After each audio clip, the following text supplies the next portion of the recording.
Dr. Swansea, thank goodness. I was beginning to be concerned. Worry no more, Nurse Crane, for I bring good news. Oh, Doctor, what a night. We lost 2 more patients. Nurse Scow said she couldn't take it anymore and resigned. Yes, well, I'll make a new rota in the morning. In the meantime, find a good bed for Mr. Hampton. Be sure to pay attention to his needs. Of course, Doctor. Oh, and Dorothy? Yes, Doctor? Dr. Reed here has just returned from the front. He served King and Country and will be joining us here at Pembroke. We're very lucky to have gained a surgeon of his talent, and one so experienced in blood transfusions. That is good news indeed, Doctor. Oh, yes.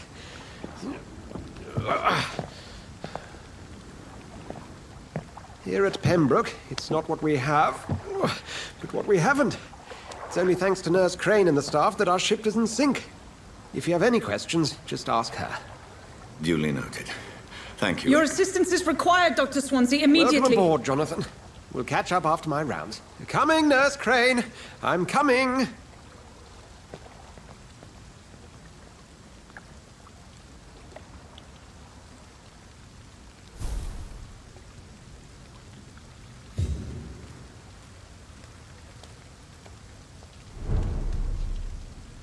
We'll have a word in my office later, Jonathan.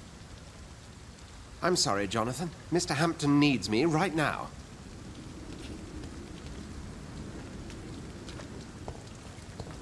Come on, you bastard! You can do better than that! Nah! It's my turn!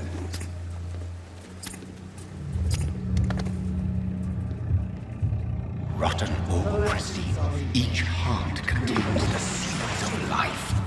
Drink at this river, try it all.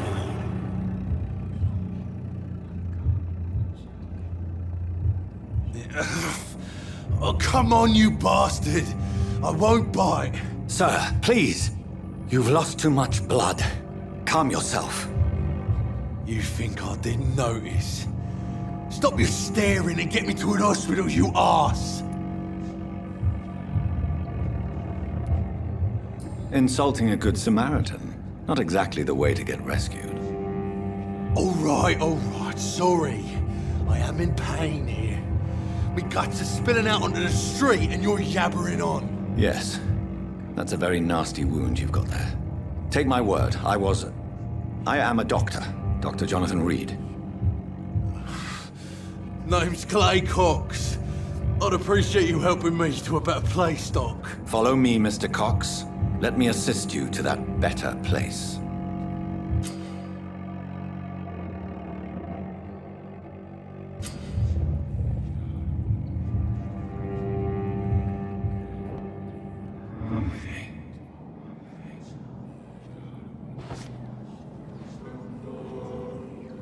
Bring this fading light into the shadows. Dance with him the dance of life and death.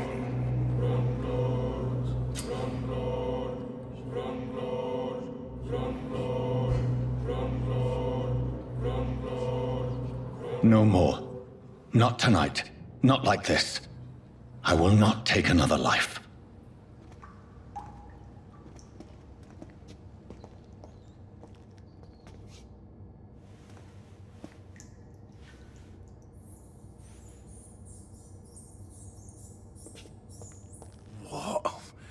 What happened? Whoa, I feel giddy.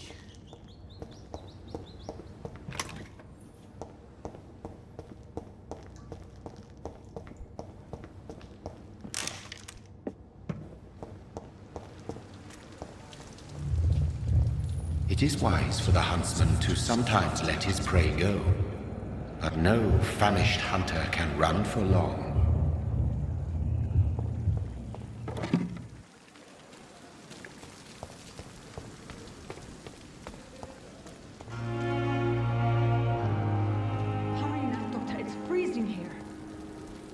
Doctor, where have you been? I've little time to play hide and seek with new staff members, no matter how illustrious they may be. I found a wounded man by the docks. He answers to the name of Clay Cox. He requires urgent medical attention. Already making the rounds? That's the Pembroke spirit.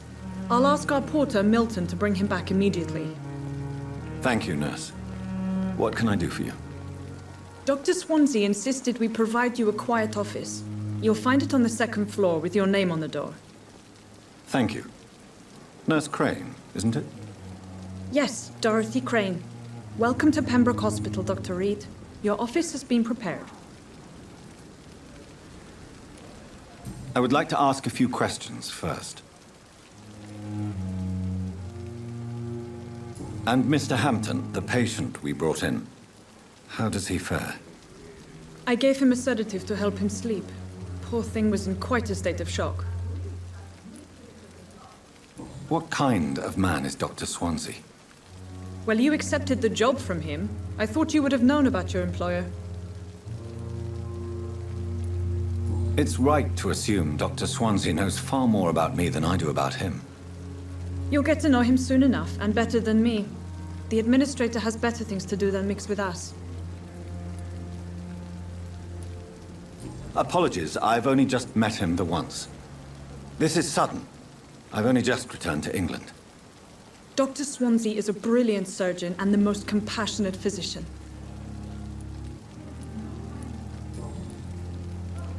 If you could point me in the direction of my room again, nurse. Second floor of the hospital, left after the stairs. It's the last vacant office at the end of the corridor.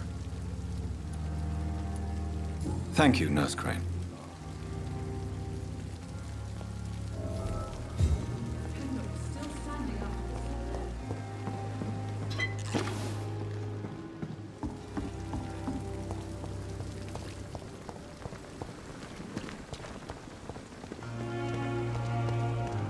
Dr. Swansea is right. This place seems perfect to conduct my research.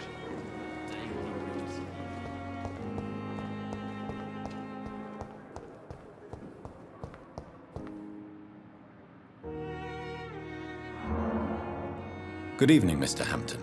How do you feel? Dr. Reed, is it? Oh, sir, I must apologize for my behavior. What do you mean? I was not myself in the factory. Fear and exhaustion made me say awful things to you, I'm afraid. You remained perfectly nice and polite. A little delirious, perhaps. But who wouldn't be after enduring an abduction? Thank you, Doctor. That's a relief. Now all I need to do is rest and return to my flock.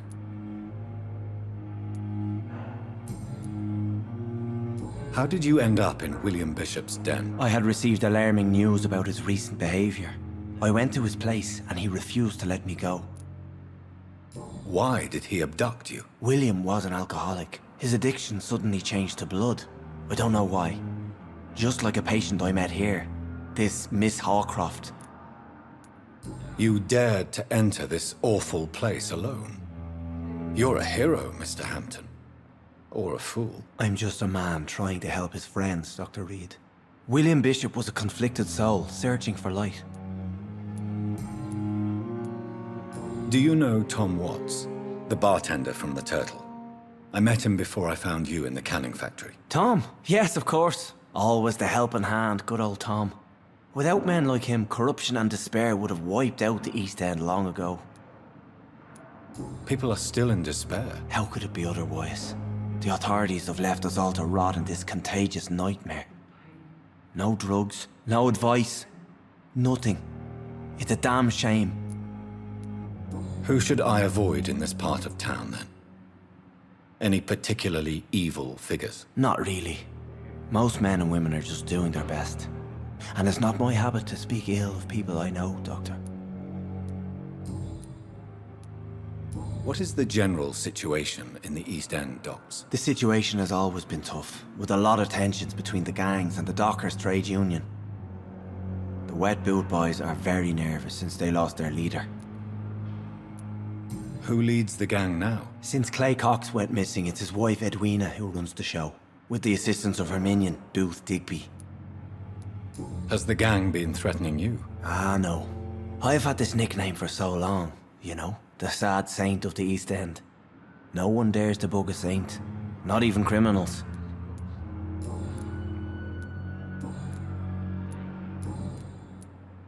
What do you do for a living, Mr. Hampton? I can't help but notice the cross around your neck. I manage a night asylum for the poor and homeless of the docks, and I try to guide the lost and hesitant on the right path to our Lord. Are you a priest, Mr. Hampton? A deacon, maybe? Not at all, Doctor. I'm just a man of faith willing to preach the good word. Why didn't you use your cross against William Bishop? To repel him somehow? That's a very strange question, Doctor. A cross is no magical token, if that's what you were trying to say. Not mine, anyway. Have you made friends since you arrived? Not really, but I recognize Miss Harriet Jones. I knew her when she lived by the docks. That poor woman had such a miserable life. You never came to see her here at Pembroke? Receiving visits when sick can be an important part of the healing process, you know. We're not just bodies. You're preaching to the converted now, Doctor. To be truly honest, I thought she was dead. She left the docks many months ago. How do you feel, Mr. Hampton? Medically speaking, I mean. I feel exhausted. Beyond exhaustion, actually. William drank so much of my blood in his madness. I feel empty. You're in good hands here. Dr. Swansea is well versed in blood transfusion, and I'm sure he'll take the best care of you. Thank you, sir. I believe all I need is rest. And then I can go back to the people who need me. Goodbye, Mr. Hampton. We'll talk again later. Damn. The pain. It's here again.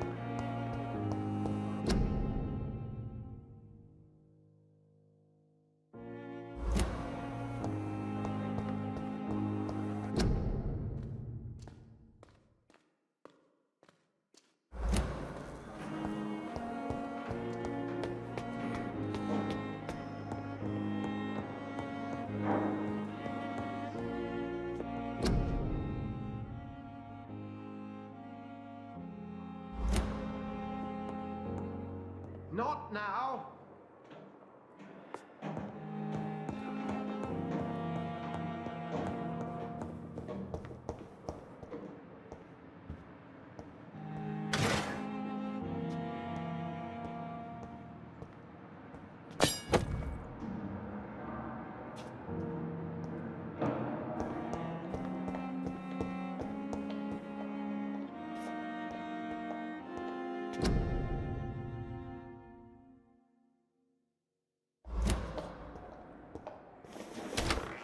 This must be the place.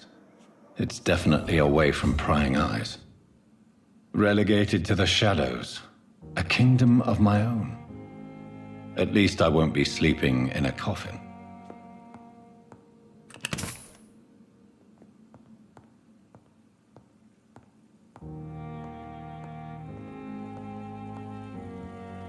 The flower's dying. It needs water.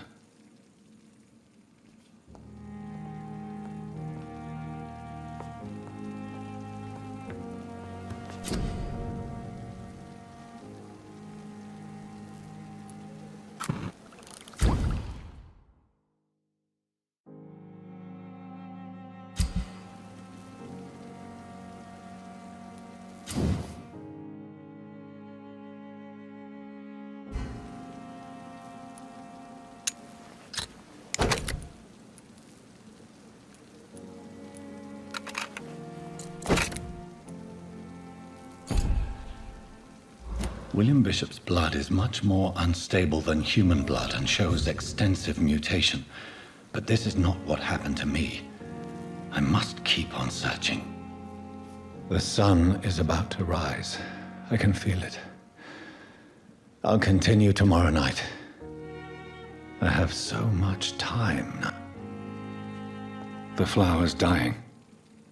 It needs water.